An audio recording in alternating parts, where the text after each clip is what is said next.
When I was park district president in Chicago years ago, in the 9 museums on parkland, I realized we're not doing business with Black companies outside of construction and catering. So we called them all in and we put them on the spot. They agreed to put together a symposium where they would invite minority entrepreneurs to meet with the leaders of the museum community to be able to do business. So they came up with an invitation for that event. And on the front of the invitation was a man with a hard hat on and a shovel in their hands. And the tagline was digging up business. So when these museum heads thought about Black entrepreneurship, they thought about us using our hands to dig.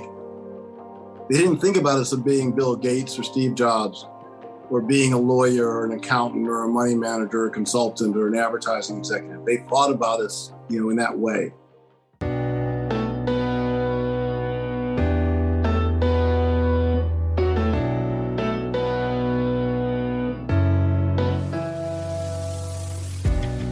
You're listening to Conversations with Chanda, a Minneapolis Foundation podcast that unpacks the community's grittiest, most vexing problems, hosted by Chanda Smith-Baker.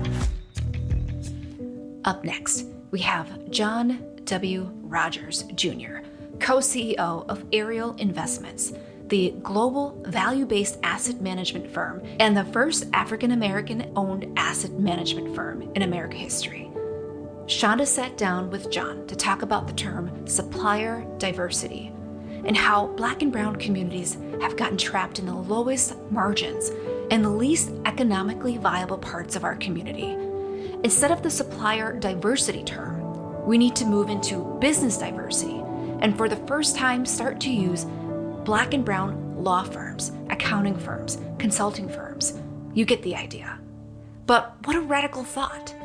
And there's so much more to unpack. So let's get right into it. One of the things I learned from my mom, and she showed me a lot, and she, took me everywhere she went. And I started to see a broader horizon. And, as much as she faced sexism and racism, being the first Black woman to graduate from University of Chicago Law School, she didn't believe there was a glass ceiling out there. She always wanted to achieve the highest, climb the highest mountains and achieve the most. And I think she showed me that I should have broader dreams than maybe I normally would have, or than my father had. On the flip side, my father's the one that every birthday and every Christmas after I was 12 years old bought me small amounts of stock instead of toys. $250 of General Motors and $250 of Commonwealth Edison and, et cetera. And he let me get to keep the dividend checks that would get mailed every 3 months from these blue chip companies. And I fell in love with the markets. And he took me down to LaSalle Street to meet the first Black stockbroker on LaSalle Street, a man named Stacy Adams. And I would sit with Stacy and he would show me how the ticker tape worked and what to look for and how to do research on companies and understanding the markets. And I just fell in love with it. But it was that exposure, even though my dad, again, wasn't wealthy. He was a Tuskegee Airman and he had gone to teacher's college and, he had come up with both his parents had passed away by the time he was 12. He grew up with very little, but he wanted me exposed to the same things that white Americans were exposed to. And the stock market was one of those key things. He was determined when I got to be 12, I was going to have a modest little stock portfolio. Did you envision where you are now when you started the company? Well, I thought it was a good idea at the time. I was inspired by the great entrepreneurs I mentioned already today here in Chicago. You couldn't help but be inspired by John Johnson building Ebony and Jet at an early age. George Johnson creating Afro Sheen and Ultra Sheen at an early age. George Johnson also started Soul Train with Don Cornelius. He started Independence Bank that became the largest Black bank in the country. He was just an extreme role model. So that was an inspiration. But there had never been an African-American money management firm in the country's history when we started in 1983. And so I saw a real opportunity to, where I thought that enlightened institutions would be willing to work with a Black money management firm and that individuals would be willing to work with a Black-owned mutual fund company. I remember John Johnson told me at dinner one day, I was fortunate to know him. He said, I'm not sure this is going to work because I'm not sure white Americans would trust you with their money. He thought that was a really big risk. But we ultimately have performed really well. Our Ariel fund that started in 1986 is compounded at over 11.5% a year after fees since 1986. And we're really proud that we can show our performance ahead of our peer group and our benchmarks over that entire 35-year period. There's been good times and bad times, underperformance and great performance. But over the long term, we've been able to demonstrate performance, and that's how we've been able to grow and succeed in building our firm. And I always thought that if we performed well with our investment strategy in small and mid-cap value investing, that we would really grow into something significant. I always saw that as a real potential. And things I didn't realize were going to happen, of course, was that I'd meet someone like Melody Hobson when I was recruiting minority students for Princeton. And she was this eager 17-year-old. And she came and, summer interned here at Ariel and then joined us 31 years ago, and she graduated. And, having that kind of leadership has been extraordinary. I had never dreamed that Arnie Duncan, when he was working here, running all of our community affairs, would one day be the Secretary of Education. And, and then of course, never dreamed that my former teammate at Princeton, Craig Robinson, he stayed with me on his recruiting visit when he came to visit Princeton when he was 16. And we were teammates when I was a senior on the team and Craig was a freshman phenom. Could have never seen that one day Craig's sister, Michelle, would be the first lady of the United States, and have a chance to be a part of that journey, having helped recruit Craig to Princeton. So there's some things he could have never foreseen, never would have had a chance to dream would happen. And but we hopefully now we're just starting to reach our potential at Ariel. I think we can do a lot more and grow a lot more with the team we have today and the diversified product mix that we have and the kind of performance that we should be able to hopefully get to a whole nother level over the next 5 years. I have two thoughts, but I don't know why when you were talking, I thought about my grandmother, and she was about 90 when President Obama was elected, and she started to lose her memory, but she left the news on all the time. So you would go over there, she would be counting her pennies, she'd just count pennies. And then she would, someone would say, and President Barack Obama, and she would look at the TV and she'd go, "What? We got a Black president?" And then she'd go back to counting her pennies. And then 30 minutes later, they say his name again. And she goes, "I never thought I'd see this in my lifetime." And then there'd be tears fall. Like she was just on this cycle, and it was like excitement every hour. You think about her being born in 1915 in Alabama to being of an age to both be emotional, excited about something that she could never envision that came true. So that came up for me. The second thing that came up for me is that you were instrumental in starting a school, if I read that correctly, and that school does focus on exposing children to investment and money and financial literacy. Why did you see that was important? Well, it happened when Arnie Duncan was running our philanthropy.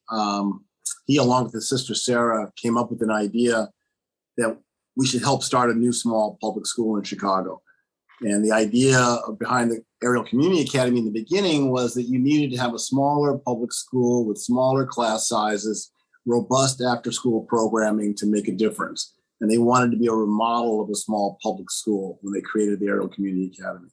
Before they created that, they had been a part of the I Have a Dream program that Eugene Lang made famous. We had a 6th grade class that we had adopted and been very involved in those kids' lives. And Arnie and Sarah decided we needed to start earlier. And that's why it was pre-K through 8th grade is the Ariel Community Academy. After we'd been up and running for a short time, maybe it was a year or two, I'm not exactly sure how long, I realized that there's no reason why we shouldn't have a financial literacy curriculum in the school. And try to emulate what my dad did and give the kids real money to invest in real stocks.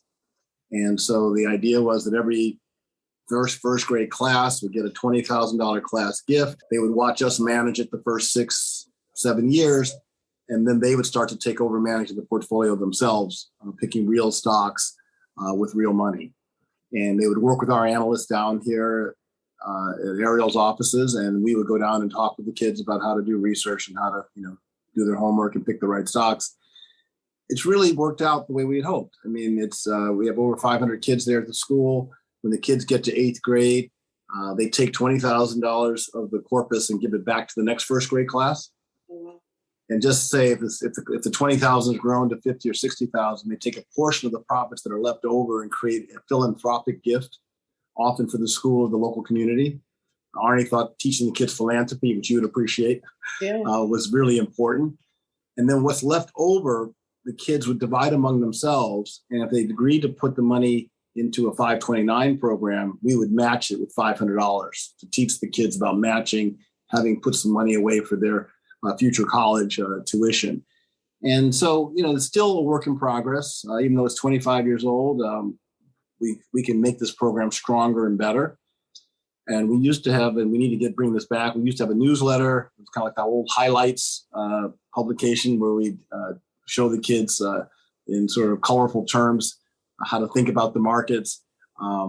We would send them age-appropriate statements showing how the money was growing each and every quarter or so.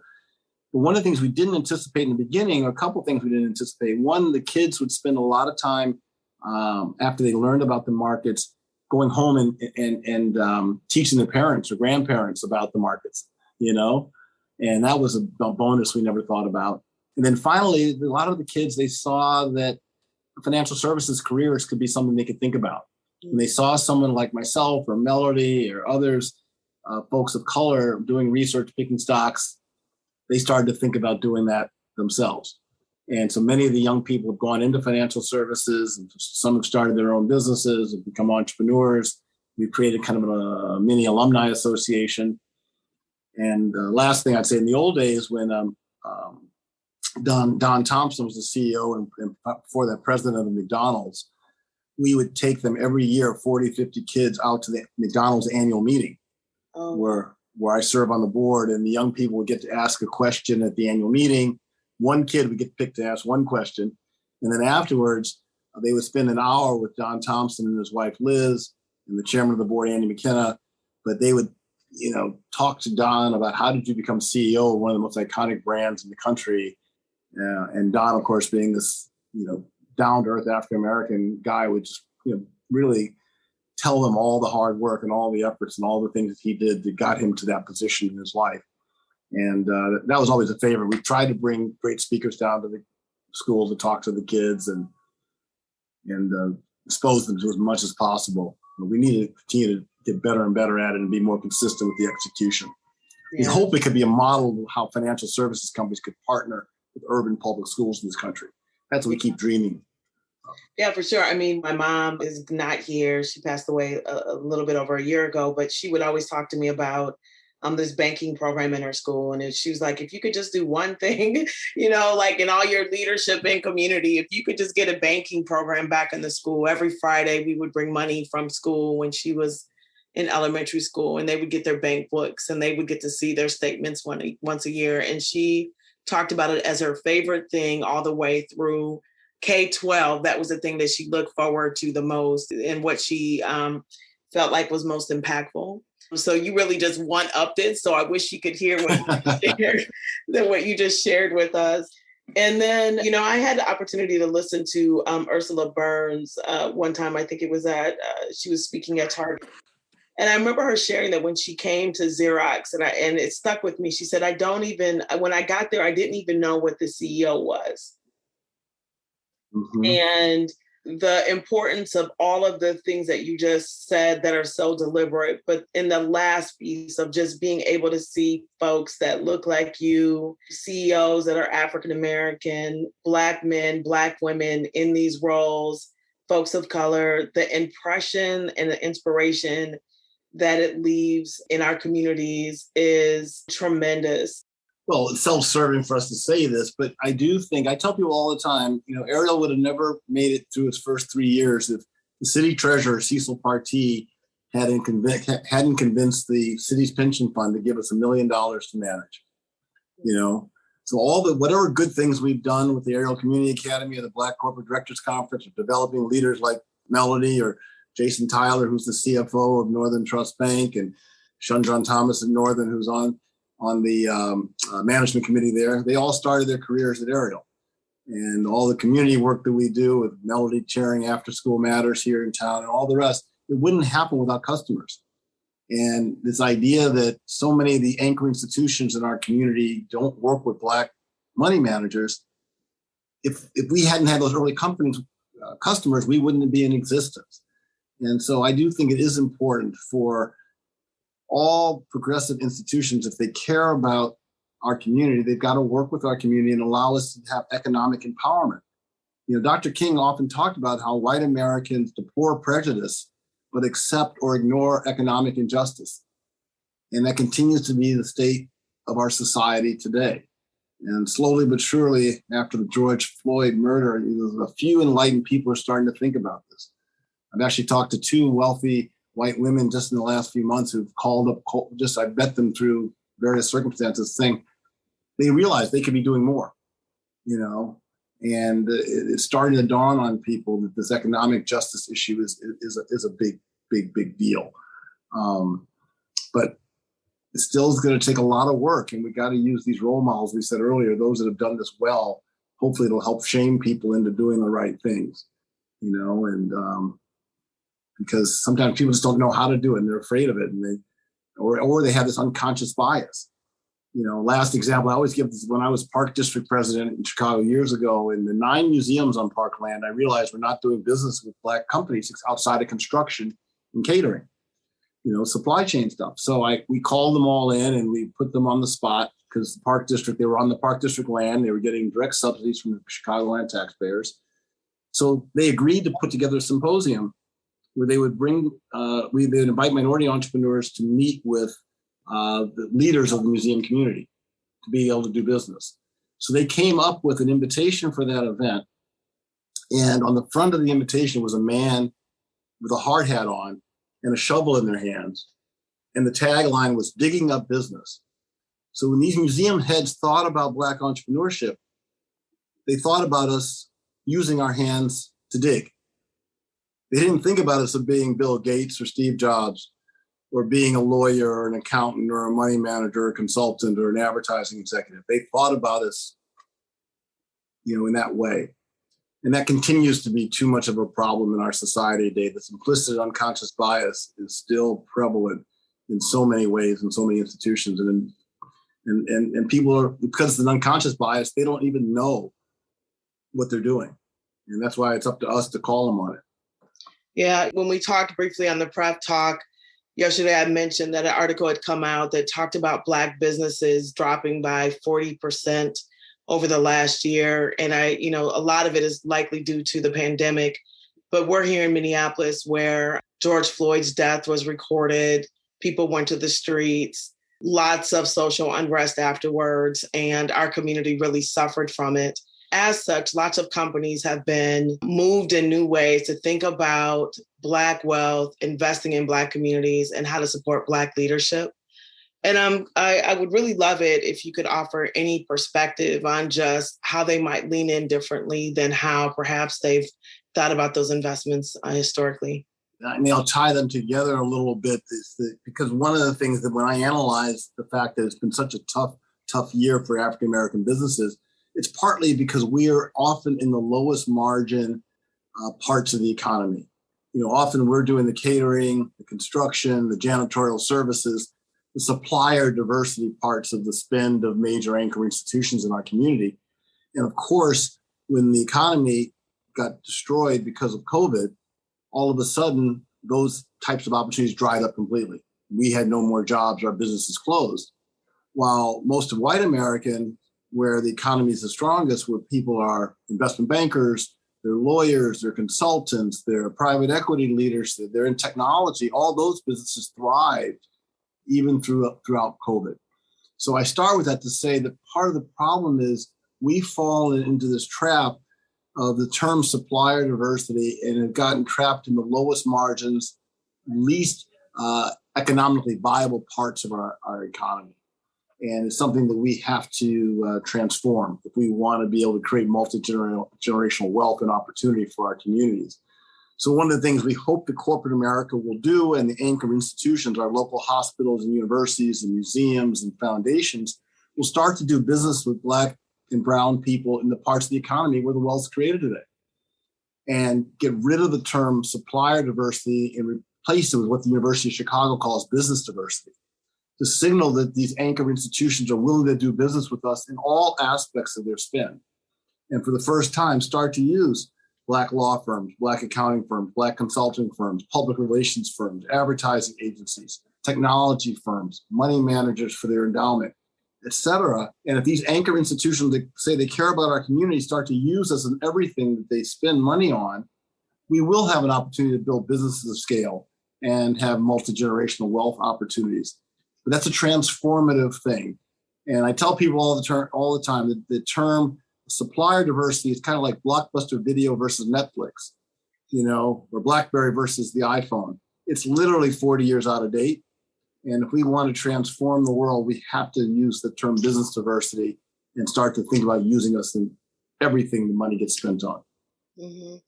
I was part of an effort to increase women on corporate boards this last year. And it was very interesting to go through this process. And I think that they're a bit related, but I'm very surprised when you look at the data that the corporate board room and in some of our large scale philanthropic organizations and nonprofits, that those boardrooms have not gotten more diverse. Do you see build wealth strategies and who's on those board seats sort of one and the same or necessary for that to happen? Well, there's a lot to unpack there. And I'll try to do that and hopefully, follow up if I don't quite get to the answer. So I think that one of the things I would start with is to say that being on nonprofit boards and corporate boards can have an enormous impact on creating Black wealth. If you have Black and brown board members who are willing to lean in and not accept the status quo. So most of the time we get into these, the rare air of a corporate boardroom or a big university or a hospital or a foundation. We're happy to be there. We're one of the few Black folks with all the white leadership, and we don't challenge the way things have been done. And we don't follow in the late Congressman John Lewis's footsteps when we see things that are not right and not just. We don't have the courage to make good trouble and push and change the agenda. So at Ariel, what we try to do is not just admire a problem, but come up with solutions. We created a conference 18 years ago with my friend Charles Tribbett from Russell Reynolds for African Americans on corporate boards. It's called the Black Corporate Directors Conference. And over the last 18 years, we've had extraordinary speakers from Ursula Burns and Ken Chenault, Valerie Jarrett, President Obama, Chanda Rhimes, Kerry Washington, Magic Johnson. We've just had, and then we have white CEOs, Jamie Dimon, David Rubenstein, Jeff Immelt, great leaders that have come. But the highlight of the conference every year is what we call the conscience of the conference. On Friday night, we've had people like Harry Belafonte. We had the late Congressman John Lewis. We've had Congressman Clyburn. We've had Andy Young. We've had Reverend Jackson, Reverend Sharpton, Sherilyn Ifill, Mark Morial. People to remind those of us that are in the boardroom that we have a responsibility to fight for economic justice once we're in the boardroom, to keep track of how the economic opportunities are either coming to our communities or not. And so that conscience of the conference every year we think has been transformative, and hopefully slowly but surely we bring a few more board members into the spirit of we're willing to speak up and speak out and fight for our community once they're in these leadership roles. Because as I tell Reverend Jackson all the time and Reverend Sharpton, having more of us on the board who don't speak out, it ultimately is more of a problem than a solution. Because if you're sitting in that boardroom and you don't speak out about the unfairness about how the money's being spent and who's being hired for this, that, or the other thing, then the white CEO says, I diversified my board. My diverse board members aren't saying anything's wrong. I'm going to keep doing things the way I've always been doing. And you give cover for the status quo to stay the same if you sit in that boardroom and don't speak out and speak up. So we have to get, again, the John Lewis types of leaders in that boardroom, people who are willing to fight for us once we're there. Otherwise, getting on the board seat doesn't move the needle at all and sometimes can be counterproductive. Yeah. I appreciate hearing it in that way. I also, I sit inside of a community foundation. I'm often in conversations about, typically on the development side of foundations, it's less diverse than on the impact side, the folks that are working in community. And there's lots of conversations around that, and not just who's advising our investments, but who's staffing the work. It's been very challenging to diversify who's showing up in sort of those investment committees and into those roles in our city. We are in conversations all the time about it with that, but we haven't been able to make any headway. And I know that you are in that space as well. Are there things that you would recommend in philanthropy in the way that they are approaching it? Do you see it the same? I see it the same. And one, I have to help. I know we you know Jai Winston, who represents the Knight Foundation in Minneapolis, and I was on the Knight Foundation board for 13 years. And Alberto Ibargüen has created the best program of any foundation in the country, and they're a model of how a major foundation can work with minority firms and push the majority firms to have minority leadership on the relationship with the foundation. And they've just been very intentional about it. They said, this is consistent with our values. If we care about creating wealth and economic opportunity for Black people and brown people, it's inconsistent if we spend all our money with white folks. Because by definition, if you spend all your money with white people, you're part of the problem, not part of the solution. The wealth gap gets larger and larger every time we're locked out of an economic opportunity, and it continues to go to the same wealthy parts of our economy that is controlled by traditionally white males. And as you know, especially when it comes to investments, the wealthiest people in our country are people in private equity, hedge funds, venture capital, full stop. In Illinois, the wealthiest guy in Illinois is a hedge fund guy. Our former governor, Bruce Rauner, was in private equity. That's just the way the world is. So if you really, and as you know well, being in the foundation world, all of the challenges that we face are all tied directly to wealth. We have poorer schools, we have poorer housing, we get poorer health care, we're much more likely to be incarcerated. All those things are directly correlated to wealth. So if you're part of a system of creating more wealth for white America and least wealth opportunities for Black America, I just don't see how you square that circle, because you're giving donations and grants to communities. But again, if you create more and more wealth for white America at the same time, and wealth is tied directly to all the horrible outcomes that we have in our society, and we haven't been able to create wealth in our economy because of all of it, that's all tied back to Jim Crow and slavery and being locked out of our ecosystem. It's just to me, it's morally wrong. And but to answer your question directly, it's wonderful that you have a couple of role models out there. The Knight Foundation doing the best work. Chicago Community Trust is doing great work in this area. And then in nonprofits, the University of Chicago has created the best program to work with minority-owned professional services firm than any other university in the country by far. Bob Zimmer, there, the president of the university, created a program 12 years ago. And they went from basically zero to now 95 minority-owned professional services firms work with the University of Chicago that didn't 12 years ago. And they have a symposium every year for 2 days where they bring in minority entrepreneurs to work with their vice presidents and chief investment officer, general counsel, CFO, head architect, et cetera. And it's been this extraordinary success story. And the university is very, very proud of it. Again, they created this term business diversity. The woman who runs the program, Nadia Quarles, has been there from the beginning, is world class. And we've had everyone speak to the group of entrepreneurs every year, from our Governor Quinn to, by video, Michelle Obama, former Secretary of Education, Arne Duncan, et cetera. So there are some good actors out there. And hopefully that'll catch on, and more institutions will follow in their footsteps to help create real wealth in our communities that will help make a dent in this wealth gap that gets worse and worse every year. Yeah.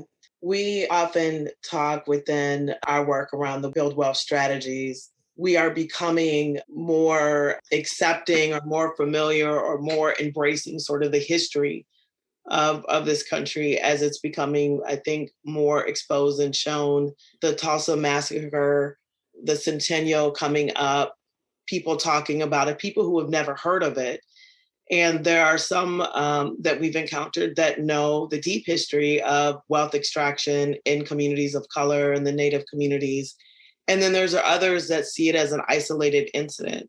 How have you talked about sort of the extraction of wealth, right? Because it is one way in which you pass on to each generation opportunity. And do you think that this country, or do you think that we completely understand sort of to the extent in which wealth has been extracted from our communities? Well, I know for sure America doesn't know how much worse things are today than even since the civil rights movement was at its height. So I start with that to say, the data from Ray Bashara at the Federal Reserve of St. Louis shows that between 1992 and 2016, roughly 25 years, college-educated Blacks saw their wealth decline 10%, while college-educated whites saw their wealth increase 96%. That's amazing. When we bring that data up, and this is the Federal Reserve of St. Louis, we had them come and speak to our Black Directors Conference. People were just incredulous of how much the wealth gap is getting worse, even for college-educated folks. You might know Dean Kerwin Charles, who's the dean of Yale's Business School, has an enormous amount of data in this field. He talks about that the wealth gap was moving in the right direction from 1940s to the 1970s. But he says since the 70s, African Americans relative to white Americans were worse off today than our grandparents were. And that's just fundamentally the way it is. And here in Chicago, if you look at our business leadership group, as recently as 20 years ago, 3 of the top 150 privately held companies in Chicago were owned by African Americans. 3 of the top 150, 2%, not good. In the city, it's majority minority. But today, 20 years later, we have 0 of the top 150 privately held companies in Chicago are African American owned. So it's just getting worse and worse and worse every year as wealth gap gets larger and larger. And so people think's been working hasn't been working. So to your point, white America has no idea how bad off we are, how we have no businesses of scale that can employ us, create our own philanthropy, create our own political empowerment, create our own jobs, because all the data shows that when an African American business is successful, we hire other African Americans and we support our local churches and our local charities.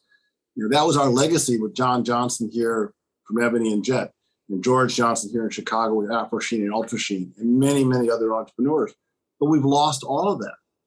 And it's because these anchor institutions in our community do not work with us, and if we can't be successful without customers, and it is just something that it's just a lack of understanding. And the final part of it is, this goes back generations. My great-grandfather was J.B. Stratford, owned the Stratford Hotel in Tulsa. It was burned down in the Tulsa Race Massacre. We lost all that wealth and all that opportunity to create multi-generational wealth. When you look at it throughout history, whenever we started to get our head above water, we would get destroyed. We know what happened with the Freedmen's Bank, after slavery, and we lost all the money that we put into that bank because of dishonesty and what occurred. We've seen that happen with People's Grocery in Tennessee, when we built a great grocery store that was outperforming the white grocery stores. White community came in and lynched the owners of that food store. When we get our head aboard the water, it's always something that comes in. From Reconstruction all the way to the Jim Crow era, we haven't been able to build on our success and all the talent that we have in our community.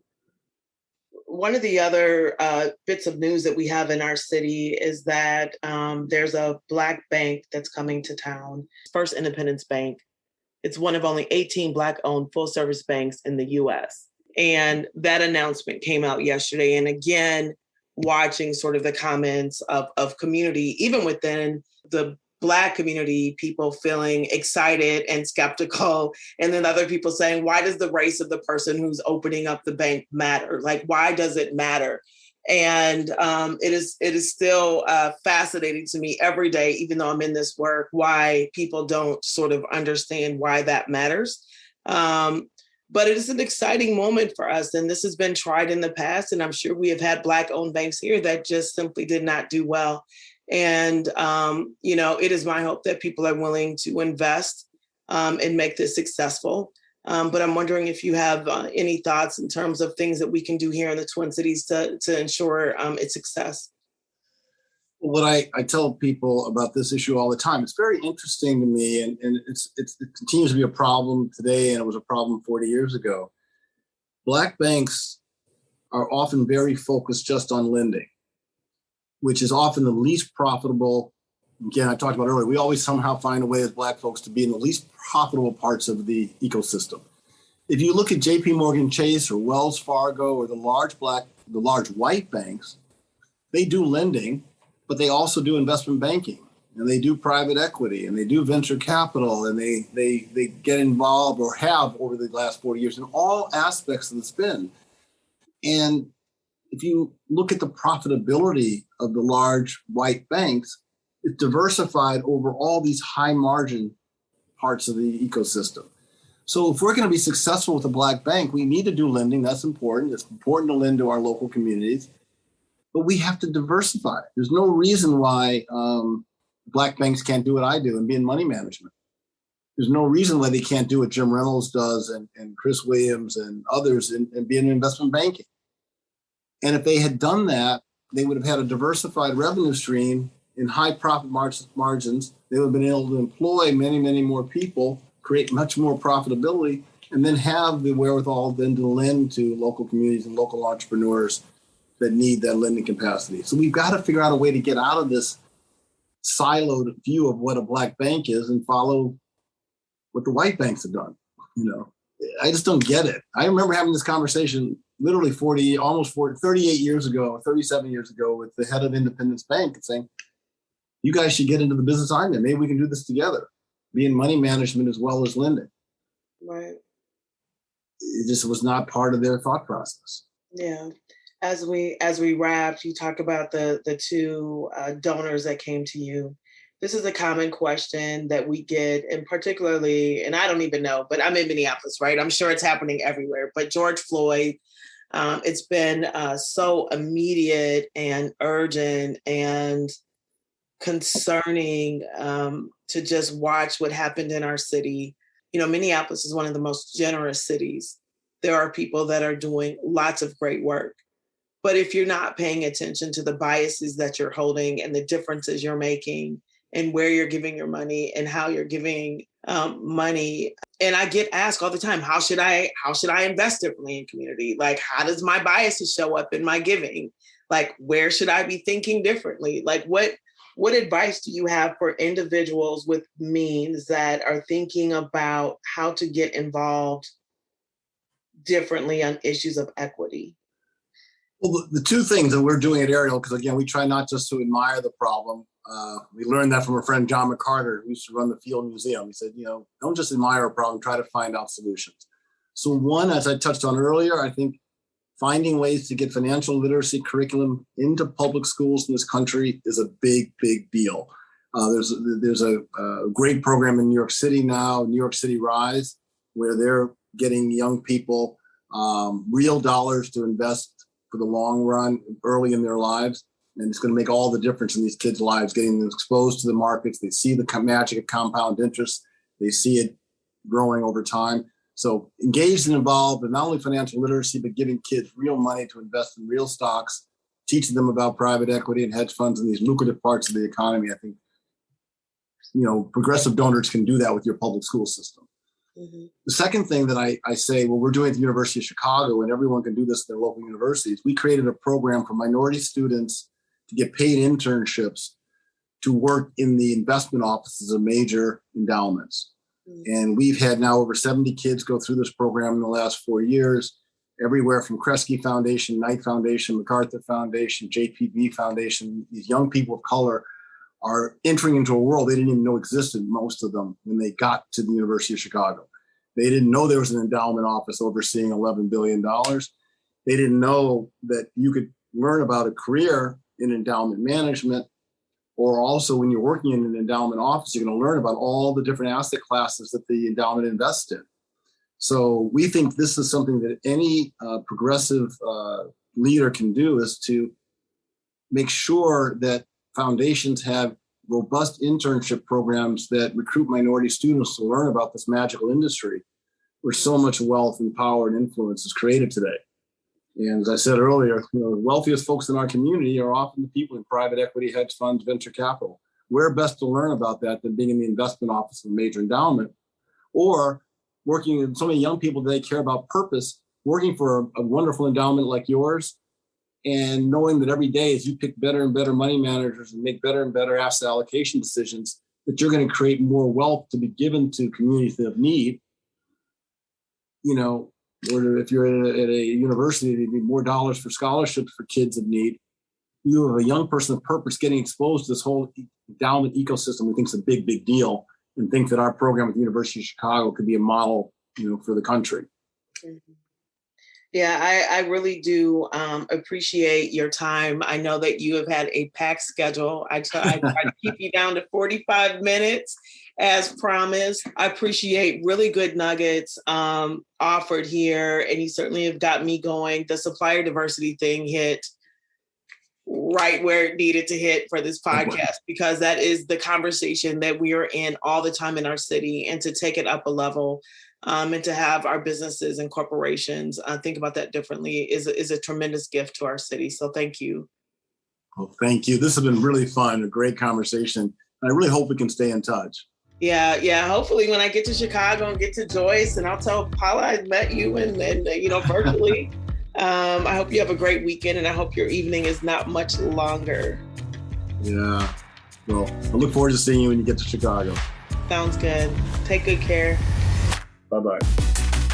And there you have it. That's our guest, John W. Rogers Jr., and our host, Chanda Smith-Baker. Have the courage to make good trouble. That's a quote I took away from this episode. If you loved what you hear and want to provide any feedback or questions, please don't hesitate to reach out to me. You can find my information on our website at minneapolisfoundation.org. I also want to congratulate our newest team member in our podcast team, John Coco, our new multimedia content curator. Thank you again to Sarah Gillen for making our artwork and copy for this episode, and thank you to Darlene Benjamin for coordinating and making this conversation happen. This is Sue Pak-Kienitz from the Minneapolis Foundation. Thanks for listening, and I'll talk to you soon.